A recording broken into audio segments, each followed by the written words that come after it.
শিক্ষার্থী বন্ধুরা, আজকে তোমাদের সসীম ধারার 13.1 অধ্যায়ের দ্বিতীয় পর্বে স্বাগতম জানাচ্ছি। অলরেডি আমি প্রথম পর্বে বেশ কিছু গুরুত্বপূর্ণ বিষয় নিয়ে আলোচনা করেছি। কিভাবে এই অধ্যায় থেকে পদসংখ্যা নির্ণয় করতে হয়, সমষ্টি নির্ণয় করতে হয়, সেই বিষয়ে আলোকপাত করেছি। এখনও যারা ভিডিওটি দেখোনি, তোমরা ভিডিওটি দেখে আসতে পারো। তখন তোমাদের এই অধ্যায়ের অঙ্কগুলো বুঝতে খুব সহজ হবে। আর অনুরোধ করব, কোনো সম্পূর্ণ ভিডিওটি ভালোভাবে বোঝার জন্য, অঙ্কগুলো ভালোভাবে বোঝার জন্য তোমরা ভিডিওটি স্কিপ না করে শেষ পর্যন্ত দেখবে এবং ভালো লাগলে অবশ্যই একটি লাইক দিয়ে শেয়ার করবে। এই চ্যাপ্টারে আজকে দ্বিতীয় পর্বে আলোচনা করব অঙ্ক নাম্বার 9 থেকে 13 পর্যন্ত। মাঝখানে যে 8 নাম্বার অঙ্কটা রয়েছে সেটা আমি তৃতীয় পর্বে আলোচনা করব, কারণ ওই ধাঁচের যে অঙ্কগুলো রয়েছে সেগুলো একসাথে আলোচনা করলে তোমাদের বুঝতে ইজি হবে।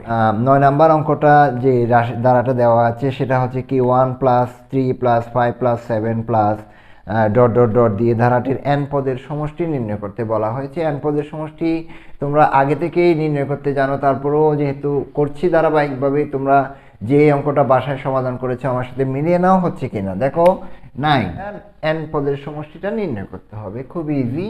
দেখো এটা যে এই যে 3 থেকে 1 গেলে কত 2, 5 থেকে 3 গেলে 2, 7 থেকে 5 গেলে 2, এটি সমান্তর দ্বারা। তারপরে এদিকে দেখো 3 - 1 2, তারপর কি 5 - 3 ইকুয়াল কি 2। তাহলে সাধারণ অন্তর কত আমাদের, এই যে ডি, এটা আমরা ডিটা বের করলাম আর কি। তো দেখো এটি একটি, আমাদেরকে এখানে বের করতে বলা হয়েছে n পদের সমষ্টি কত কত। তো আমি এখানে দেখো জানি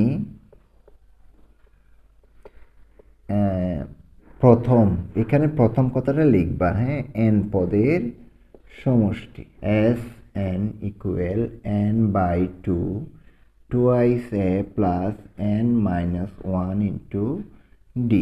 তো এখন n তো আমাদের বের করতে হবে। দেখো n/2 2, এই যে এর স্থল হবে কত 1 প্লাস n জানা নাই, d এর মান হচ্ছে কত 2। সো এখন দেখো n/2 n/2 2 একে 2 প্লাস এই যে এটা কি করো 2n - 2, এই যে একটা বন্ধনী দাও, এটা কি হয়ে গেছে, চলে গেছে n/2 ইন্টু 2n, এই যে 2 চলে গেছে, তাহলে হবে কত n²। খুব ইজি না? আশা করি বুঝেছো, কারণ এটা আমি প্রথম যে কাল্পনিক রাশি দিয়ে সমাধান করেছিলাম সেখানেই তোমরা এটা শিখে ফেলেছো। এবং এটাও খুব আসলে চমৎকার চমৎকার কতগুলো অঙ্ক, খুবই ইজি, শুধু নিজের একটু প্র্যাকটিস করলেই চলবে। চলো আমরা এখন 10 নম্বর অঙ্কটা সমাধান করব। 10 নম্বর অঙ্কটা দেখো স্ক্রিনে দেখা যাচ্ছে, তারপর তোমরা পাঠ্য বইতে দেখতে পারো। দেখো 8 + 16 + 24 প্লাস ধারাটির 9 পদের সমষ্টি। এই যে এটা কত 8, এটা কত 8, অর্থাৎ সাধারণ অন্তর কত 8। তার মানে আমরা বুঝতেই পারলাম এটা কি সমান্তর দ্বারা। দেখো এটি একটি জানি প্রথম, এখানে প্রথম কথাটা লিখ, প্রথম n পদের সমষ্টি,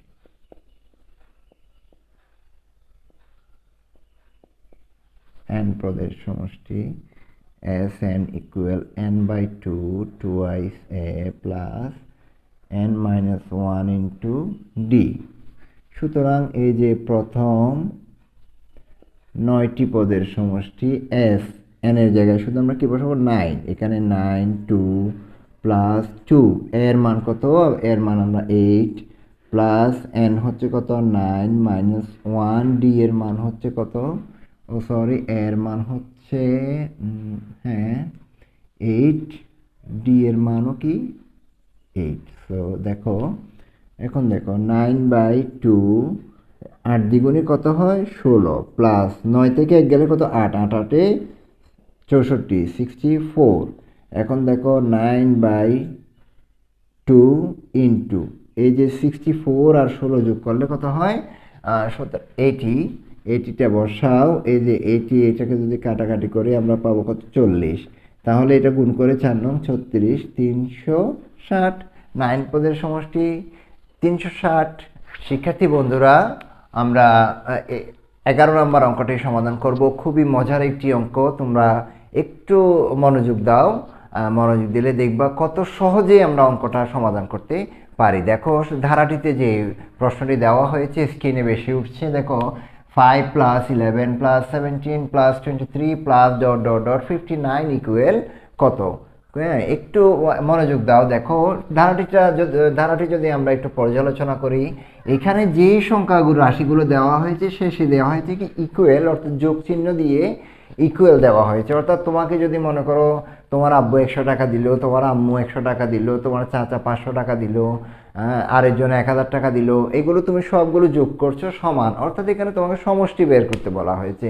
এখন সমষ্টিটা যদি তুমি বের করতে চাও, কিন্তু মাঝখানে যে ডট ডট রয়েছে, এখানে যে কয়টা পদ বাদ পড়ে গেছে সেটা তো আমাদের জানা নাই, কিন্তু আমাদের লাস্টে 59 এই যে এই পদটা, এই সংখ্যাটা কততম পদ সেটা আমাদের জানা নাই। কিন্তু তো ইজিলি আমরা দেখতেই পাচ্ছি এখানে যে প্রথম 4টা পদ, শেষে যে 59, এই 59টা যদি কততম পদ সেটা আমরা আগে বের করে ফেলতে পারি, তাহলে যততম পদ হবে তততম পদের যোগ সমষ্টি আমরা নির্ণয় করব।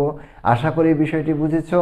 তাহলে আমরা আগে কি করি, 59 এটা কততম পদ সেটা বের করি। আগে এটা সমান্তর দ্বারা এই যে 11 থেকে 5 বের গেলে কত 6, এটা কত 6, এটাও কত 6, সমান্তর দ্বারা আমি এটা এই পাশে লিখছি 11 - 5 = 6, 17 - 11 = কত 6। দেখো এটি একটি সমান্তর ধারা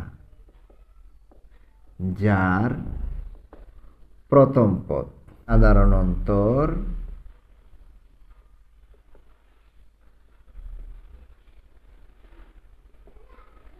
d = 6।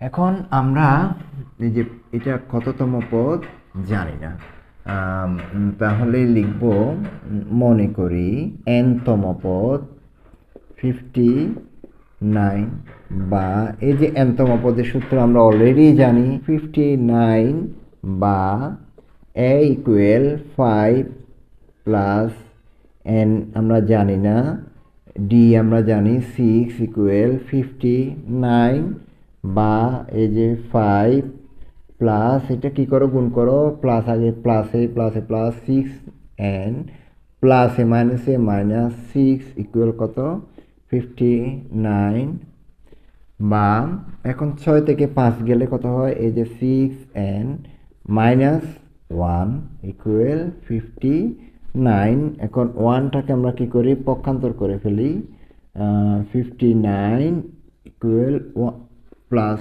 1।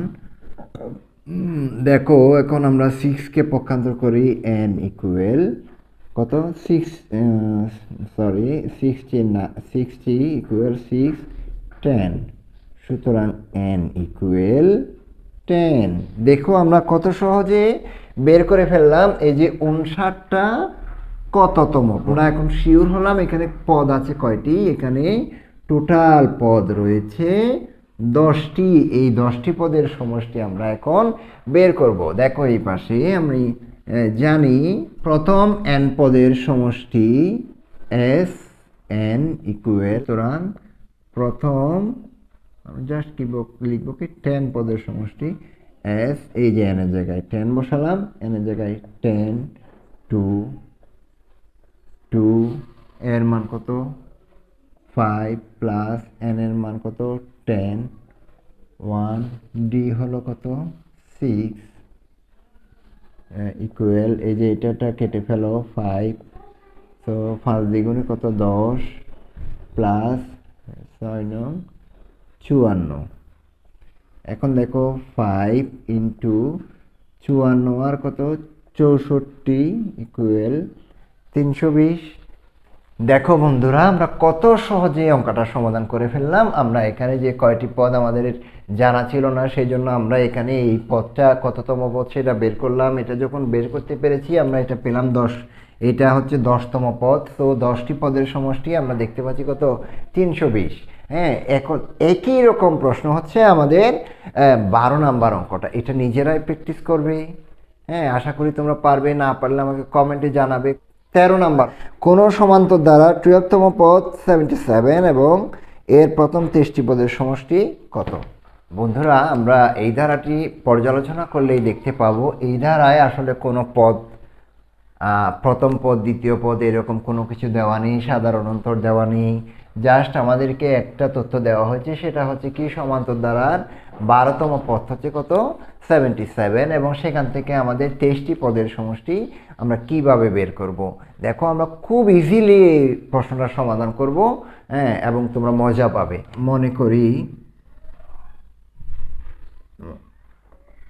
প্রথম পদ সমান্তর দ্বারার তো এ, সাধারণ অন্তর ডি। এখন দেখো এই জায়গাটা একটু মার্ক করো, 12তম পদ 77, কিন্তু 12তম পদটা দেওয়া আছে। তো আমাদের এখন আমরা জানি কি nতম পদ, জানি nতম পদ a plus n minus 1 into D. সুতরাং এই জায়গায় যদি আমি 12 বসাই, 12তম পদ a plus 12 minus 1 into D, এইখানে সমান দিয়ে তুমি আচ্ছা এই সমান দিতে হবে না, বা দেখো এই যে 12তম পদটা কত, এই পাশে লিখো 77। তো এই যে a প্লাস 12 থেকে 1 গেলে কত 11, এখানে কত ডি। সুতরাং a প্লাস 11 ডি ইকুয়াল 77। এটাকে কি দাও, একটা সমীকরণ লিখে দাও। হ্যাঁ, এখন আমরা a প্লাস 11 ডি ইকুয়াল কত পেলাম? 77 পেলাম। জানি প্রথম n পদের সমষ্টি। সুতরাং প্রথম আমাদের কততম পদের সমষ্টি বের করতে বলছে? 23টি পদের সমষ্টি বের করতে বলছে। দেখো 23টি পদের সমষ্টি s 23 ইকুয়াল, তাহলে এখানে 23 2 a plus 23 minus 1 into D. দেখো 23 এই পাশে থাকুক 2, তারপর 2 a প্লাস 23 থেকে 1 গেলে কত হয়? 22 ডি। এখন দেখো এই অবস্থায় থাকুক 23 ডিভাইড বাই 2 ইন্টু, এখানে একটা কি না 2 কমন নাও। 2 যদি কমন নাও কি হবে? a প্লাস এই যে 11 দ্বিগুণে 22, 11 দ্বিগুণে 22। এখন দেখো এই যে 2 কি হয়ে গেলে কেটে গেল, 23 ইন্টু এই যে এইটার মান আমরা কোথায় পেলাম? এই যে এখানে দেখো 77। দেখো এই যে এটা আর এটা যদি গুণ করে আমরা পাবো